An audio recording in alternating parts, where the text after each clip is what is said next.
My journey started when I was 9. I studied 11th and 12th in Sri Chaitanya. In this journey, Infinity Learn Meta app helped me a lot. My faculty always clarified my doubts whenever I had any. Thank you Sri Chaitanya Infinity Learn for making this possible.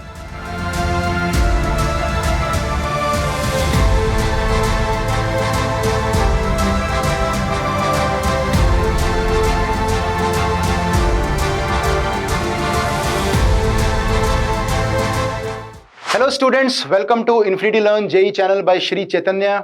और आज मैं आपके सामने एक छोटी सी video लेकर आया हूं। और बहुत सारे स्टूडेंट्स मुझसे पूछते हैं कि सर 99 परसेंटाइल के लिए जो एक बहुत अच्छा ट्रेडमार्क है, बहुत अच्छा एक मार्क है क्रॉस करने के लिए, उसके लिए कितने नंबर चाहिए होते हैं। तो मैं बोलता हूं कि 180 इज अ बैरियर। 180 इज एक ऐसा मार्क है, एक ऐसे नंबर हैं जिसमें आप 99 परसेंटाइल के ऊपर की उम्मीद कर सकते हो, है ना। और 180 प्लस नंबर लाना जितना मतलब इतना आसान भी नहीं पर इतना मुश्किल भी नहीं है। तो 180 प्लस को कैसे स्कोर किया जाए, आज मैं इस पे 5 मिनट 7 मिनट हार्डली आपको बताऊंगा कि क्या क्या चीजों का आपको ध्यान रखना है if you are really targeting 180 plus minimum 180 score in your JEE Main January 2024 attempt.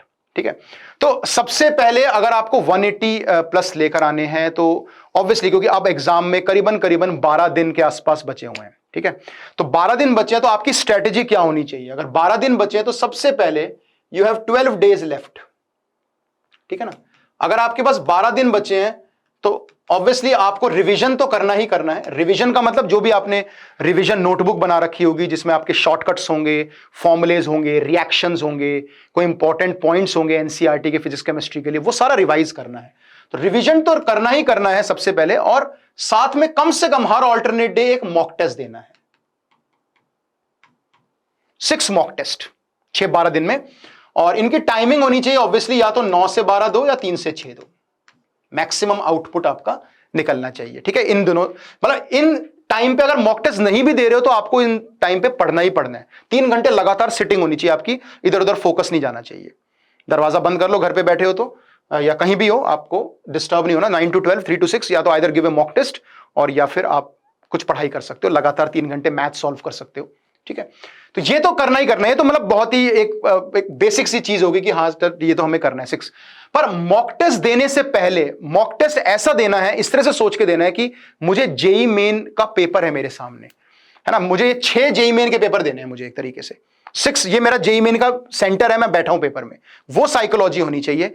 तो ये मॉक टेस्ट देने से पहले आपकी प्री मैथ क्या होनी चाहिए, प्री कैलकुलेशन क्या होनी चाहिए, या set your target basically before giving the mock test, है ना। एटलीस्ट आपको एक टारगेट सेट करना है। आपको पता है 180 मार्क्स का आपका टारगेट है ना, before giving your mock test.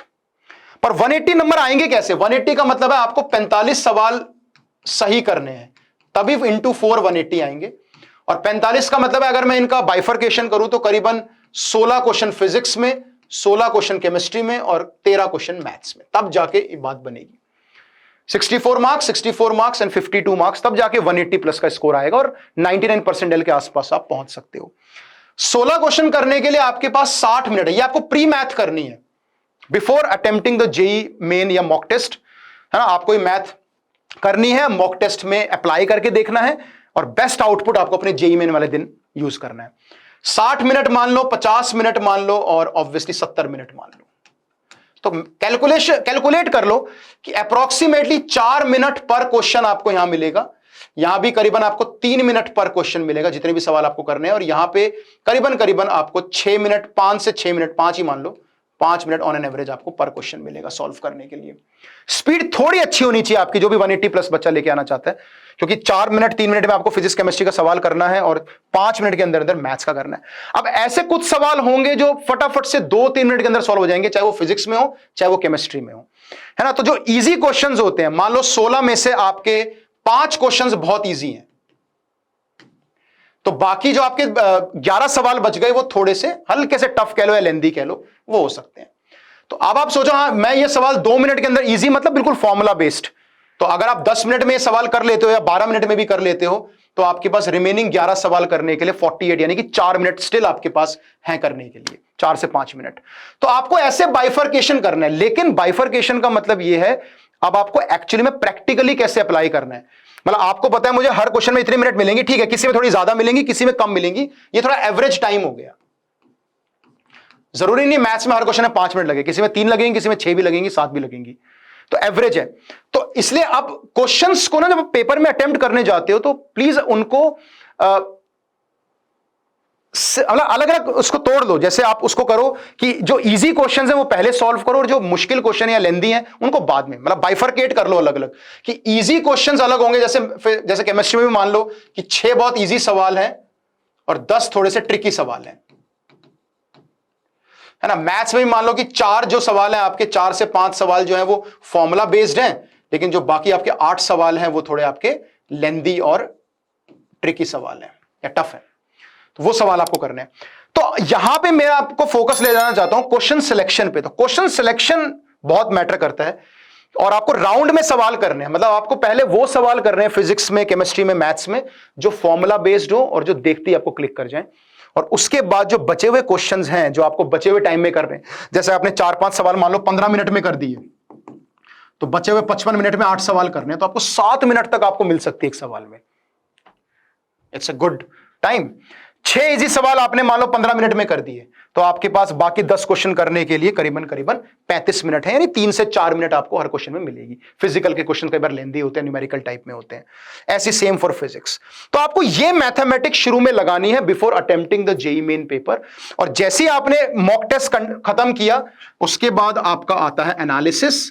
आप उसमें एनालिसिस करोगे, और मैं हमेशा बोलता हूं कि मॉक टेस्ट में नंबर कटते हैं, एनालिसिस करो और ये देखो कि आपकी टाइप्स ऑफ मिस्टेक्स क्या हैं। अगर आपकी मिस्टेक्स कॉन्सेप्चुअल मिस्टेक्स हैं, आपको कॉन्सेप्ट आपने गलत अप्लाई कर दिया, तो उसको दोबारा पढ़ो जाकर, या कोई रिएक्शन आपने गलत लगा दी, या कोई फॉर्मूला आपने गलत पढ़ लिया या गलत अप्लाई कर दिया, तो उसको अलग पढ़ो। अगर आपकी कैलकुलेशन एरर है, आपने प्लस का माइनस कर दिया, तो you have to be very alert. Human error होती रहती है, मैं नहीं कह रहा कि बिल्कुल 0 एरर होंगी पेपर में, लेकिन स्टिल उसको मिनिमाइज करना हमारा टास्क है। अगर आप इस स्कोर तक पहुंचना चाहते हो तो आपको एनालिसिस बहुत ध्यान से करना है। You have to see your mistakes, कि अगर कैलकुलेशन एरर है, जल्दबाजी में गलती करते हो, तो थोड़ा सा आराम से करने का ट्राई करो। किसी एक मॉक टेस्ट में ये अपना जो टारगेट है इसको रिवाइज करो, 16 की जगह इनको 12 कर लो और इसको 10 कर लो।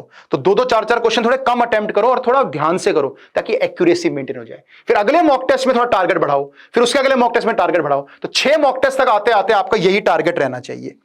फिर देखो कि यार हाँ, मेरी एक्यूरेसी में कुछ इंप्रूवमेंट आ रही है कि नहीं आ रही है, अगर कैलकुलेशन एरर्स होती हैं तो इस तरह का एनालिसिस करना बहुत जरूरी है if you really want to score 180+ marks. ठीक है। और आखिरी चीज जो मैं बताना चाहता हूं वो ये है कि आखिरी 12 दिन बचे हैं, रिवीजन मॉक टेस्ट देना जरूरी है, इसके थ्रू रिवीजन भी हो जाएगा आपका। लेकिन सबसे इंपॉर्टेंट बात है कि आप कुछ नया मत करो। कुछ जो चीज आपने नहीं करी प्लीज अब मत करना, ठीक है। आप अपने स्ट्रॉन्ग चैप्टर्स को ज्यादा अच्छे से रिवाइज करो। रिवाइज या तो आप अपनी रिवीजन नोटबुक से कर सकते हो, मॉक टेस्ट के थ्रू रिवाइज तो कर ही रहे हो आप, है ना, या फिर आप कुछ PYQs लगा सकते हो जो आपके बच गए हैं। इनको ज्यादा अच्छे से फोकस करो, स्ट्रॉन्ग चैप्टर्स को। और जो आपके वीक चैप्टर्स हैं, मीडियम चैप्टर्स हैं, जो बहुत अच्छे से आपको नहीं आते, है ना, इसमें आप बेसिक्स कवर कर लो। और बेसिक्स से मेरा मतलब है जैसे 2019 और 2020 के जो जेईई के पेपर थे वो बहुत ज्यादा बेसिक लेवल पे आए थे, तो आप उन चैप्टर के PYQs कर लो। जैसे PNC आपको नहीं आता, कॉम्प्लेक्स नहीं आता, या फिजिक्स में आपको कोई रोटेशनल नहीं आता फॉर एग्जांपल, तो आप बिल्कुल बेसिक वाले सवाल PYQs लगा लो, ताकि बिल्कुल ब्लैंक होके ना बैठो आप एग्जाम में। क्योंकि कई बार आसान सवाल आ जाते हैं टफ चैप्टर से, और इजी चैप्टर से या आपके स्ट्रॉन्ग चैप्टर से मुश्किल आ जाता है, तो कई बार नहीं होता। तो ताकि ये शॉकिंग चीज आपके साथ ना हो और आप 180+ मार्क्स से ना चूक जाओ जो आपका टारगेट है, तो प्लीज जो भी आपके वीक या मीडियम लेवल के चैप्टर्स हैं जिनमें बहुत कॉन्फिडेंस फील नहीं करते, तो उनको बेसिक्स कवर कर लो। नॉर्मल कुछ सॉल्व एग्जांपल कर लो, या बेसिक थ्योरी कर लो, या ये जो मैंने बोला ये 2 साल के 2019-20 के जेईई मेन के पेपर्स देख लो, क्योंकि थोड़े आसान लेवल के पेपर्स थे। बाकी focus on your strong chapters, कुछ नया पढ़ने की जरूरत नहीं है। और जो भी हमारे इन्फिनिटी लर्न जेईई पे जो हमारे मैराथन सेशंस चल रहे हैं, तो वो प्लीज आप जरूर देखना, क्योंकि यहां पे आपको वैरायटी ऑफ सेशंस मिलेगा। ठीक है ना, वॉच यूट्यूब मैराथन सेशंस, ठीक है ना, चाहे लाइव देखो बिल्कुल, और कभी टाइम नहीं मिलता तो आप रिकॉर्डेड भी देख सकते हो। ठीक है, तो ये आपके जो यूट्यूब मैराथन सेशन चल रहे हैं, एक सैटरडे को हो चुका है, एक ट्यूसडे को है, एक थर्सडे को है, यानी 16 तारीख को है, फिर 18 को है, 20 को है, फिर उसके बाद 22 और 23 को होगा। है ना। तो 27 से पहले पहले हम लोग काफी सारे मैराथन सेशंस कर लेंगे। फॉर्मूला सेशंस भी होने वाला है 19 जनवरी यानी फ्राइडे को, है ना। तो ये देखोगे कि बहुत अच्छी वैरायटी के सवाल हम लोग लेकर आ रहे हैं, एंड जो आपके इसके अलावा जो आप यहां पे वॉच कर सकते हो बेटा, ठीक है। So thank you so much. और मुझे लगता है कि 180 प्लस लाने के लिए अगर आप इन सारी बातों का ध्यान रखोगे, आने वाले 12 दिनों में अपनी स्ट्रैटेजी सेट करके रखोगे, सीक्वेंस ऑफ द पेपर ध्यान में रखोगे कि फिजिक्स केमिस्ट्री मैथ्स किस ऑर्डर में करना है, और वही मॉक टेस्ट में अप्लाई करोगे।